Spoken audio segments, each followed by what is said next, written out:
Halo guys, thank you sudah klik video ini. Jangan lupa bantu like, komen, dan share supaya tambah semangat untuk sama-sama belajar update ikan.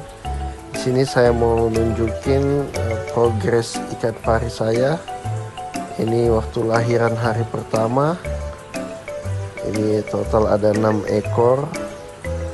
Ini hasil breedingan sendiri. Dulu belinya 14 cm, sudah segede ini. Ini untuk anakannya yang sudah umur 3 minggu, sudah pisah dari indukan, dan dari kecil memang tidak dibiasakan pakai heater. Ini juga sengaja saya gabung dengan koi hudiolong untuk sekalian bersih-bersih makanan sisa ya. Pakannya sama, dan juga ya kalau ukurannya bisa besar juga bisalah dijual. Oke, sekian video saya. Terima kasih. Thanks for watching.